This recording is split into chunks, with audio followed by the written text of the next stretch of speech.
Kamu perlu ketahui rute wisata di Jogja yang searah sebelum berlibur ke kota wisata ini. Perjalanan yang searah menuju beberapa tempat wisata pastinya akan membuat penggunaan waktu liburan lebih efisien. Maka dari itu, itinerari atau rencana rute perjalanan wisata perlu disiapkan dengan baik, supaya waktu liburan tidak terbuang sia-sia. Lebih bagus jika kunjungan ke tempat-tempat liburan di Jogja, kamu cari yang searah atau sekali jalan, tanpa berputar arah. Kali ini saya akan memberikan beberapa rekomendasi rute wisata satu arah di Jogja yang bisa dipertimbangkan. Waktu perjalanan rute ini rata-rata hanya sekitar setengah jam, paling lama 1 jam. Rute dalam kota. Pilihan rute wisata Jogja yang pertama berfokus pada liburan dalam kota. Rute ini tidak memerlukan kendaraan, karena jarak dari masing-masing destinasi sangat dekat. Rute dimulai dari jalan yang paling sibuk di Yogyakarta, Malioboro. Melalui kawasan Malioboro, wisatawan dapat menuju destinasi berikutnya, yakni Museum Benteng Vredeburg. Museum ini merupakan peninggalan dari zaman kolonial Belanda. Di sini terdapat berbagai macam koleksi benda-benda bersejarah serta diorama peristiwa penting yang terjadi di Jogja. Dari Museum Benteng Vredeburg, wisatawan kemudian berjalan sekitar 500 meter sebelum sampai ke destinasi terakhir. Taman Pintar Yogyakarta merupakan museum yang lebih fokus pada ilmu pengetahuan, berbeda dengan Benteng Vredeburg yang menceritakan sejarah di Yogyakarta. Taman Pintar Yogyakarta adalah destinasi wisata yang lebih cocok untuk kalangan berkeluarga. Sambil bersenang-senang, wisatawan juga bisa memberikan edukasi kepada anaknya. Rute Candi-Candi. Rute wisata Jogja berikutnya lebih cocok untuk wisatawan yang lebih suka mengapresiasi arsitektur unik dan candi-candi bersejarah di Yogyakarta.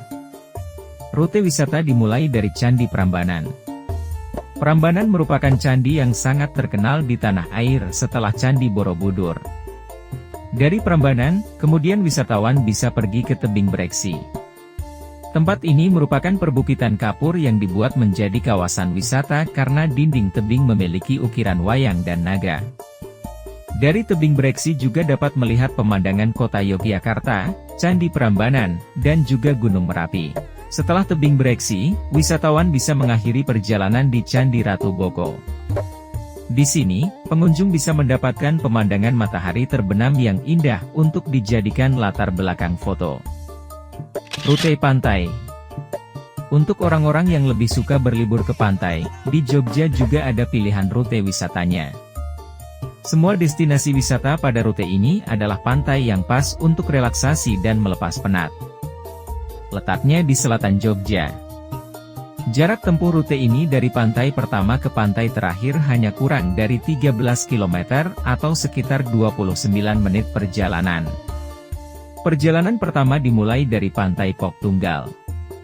Pesona Pantai Pok Tunggal dengan hamparan pasir putih yang dikelilingi oleh dinding perbukitan merupakan lokasi yang asyik untuk dieksplorasi. Namun pesona yang sesungguhnya dari Pok Tunggal adalah barisan tebing karang yang berdiri gagah bagaikan benteng yang melindungi pantai ini dari dunia luar.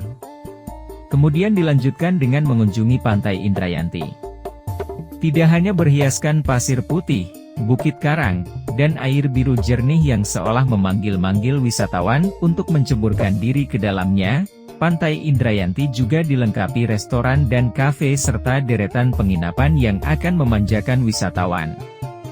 Rute wisata berakhir di Pantai Sepanjang. Pantai Sepanjang memiliki garis pantai yang terbilang lebih panjang di antara pantai lainnya yang terletak di pesisir selatan Pulau Jawa. Rute Waduk. Pada rute wisata satu ini, atraksi utamanya adalah pemandangan berlatar Waduk Sermo. Buat wisatawan yang suka dengan pemandangan danau dari jauh pasti akan suka dengan rute wisata Jogja ini. Destinasi awal dimulai dari Bukit Wisata Pulo Payung. Di sini terdapat pemandangan indah alam di Jogja. Kemudian wisatawan bisa melanjutkan perjalanan ke Kali Biru. Di objek wisata Kali Biru dapat terlihat latar danau dan pegunungan dari kejauhan, yang mana serupa dengan di Pulo Payung. Berikutnya di rute wisata ini ada Jangkang Hill. Tempat ini posisinya lebih dekat dengan Waduk Sermo, sehingga lingkungan di sekitar waduk tersebut lebih terlihat dengan jelas. Destinasi akhir dalam rute ini adalah Waduk Sermo. Wisatawan dapat melakukan beragam kegiatan di tepi waduk, seperti berkemah, memancing, bersepeda, dan lain-lain. Rute pegunungan berawal dari Merapi Park. Taman hiburan ini memiliki macam-macam replika objek wisata dari seluruh dunia, cocok untuk menjadi tempat berfoto. Selain itu ada juga taman air dan dino park. Dari situ, wisatawan mulai naik ke atas dan menghampiri Museum Gunung Merapi. Museum ini merupakan pusat pendidikan dan penyebarluasan informasi mengenai aspek kegunungapian, terutama bencana geologi, yang tetap rekreatif dan menghibur. Dari situ, wisatawan bisa berangkat ke Taman Hiburan The Lost World Castle. Di dalamnya ada berbagai macam latar untuk berfoto, seperti Taman Kobil, Awan Putih, Sayap Bidadari, dan sebagainya. Tentu saja, dari lokasi ini juga bisa dilihat Gunung Merapi yang megah. Destinasi yang terakhir adalah Museum Mini Sisa Hartaku. Museum ini menyimpan barang-barang dan sisa-sisa dari letusan Gunung Merapi pada 2010. Ada berbagai koleksi barang saksi bisu bencana besar tersebut, mulai dari kerangka hewan ternak korban, bangkai motor, hingga peralatan rumah tangga yang rusak akibat letusan Merapi.